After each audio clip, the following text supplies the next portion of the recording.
A teenager who won $1 million in a fishing competition has promised to repay a man he stole 2 vehicles from 3 years ago. The victim of the incident has spoken out, describing the teenager as a good kid after he apologised live on Sky News.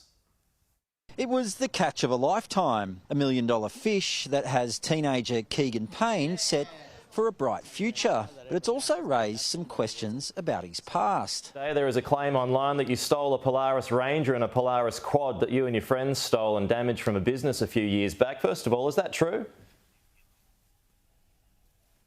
Yes. The 19-year-old was forced to confront the 2021 incident during an interview with Sky News host Peter Stefanovic.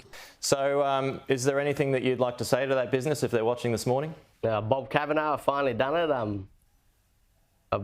Richard, sorry about your buggy, and wish I could pay you back. Now Keegan is promising to make good.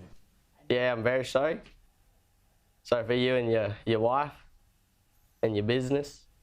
Straight after the interview, the victim of the incident received a call from Keegan's father. He said, Keegan was talking with me last night and he said, I want to repay Bob. So that, to me, speaks a lot of the character of the kid that he really is. Bob Cavanagh employed Keegan at his Katherine mowing business about 4 years ago.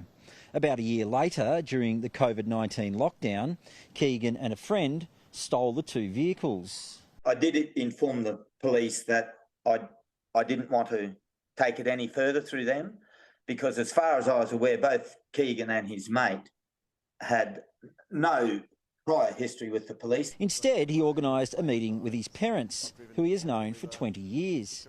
So their parents came out and we sat down under a tree at my place and we just spoke about what they had done, the impact it would have on my business. Because, you know, it was just making them aware and they were pretty upset. Despite the incident, Bob says he was thrilled to learn Keegan had landed the $1 million fish.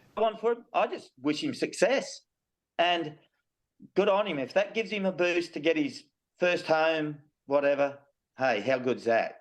You know, like you couldn't wish much better for a young fella. And he says he's happy to consider the offer to pay for the buggy. I'm having a meeting with him and his father next week. We'll sit down and I'll just see him what he wants to do. Like I did suffer a significant financial burden and we'll talk about what he wants to do. Many Northern Territory towns, including Katherine, have been experiencing rising rates of youth crime.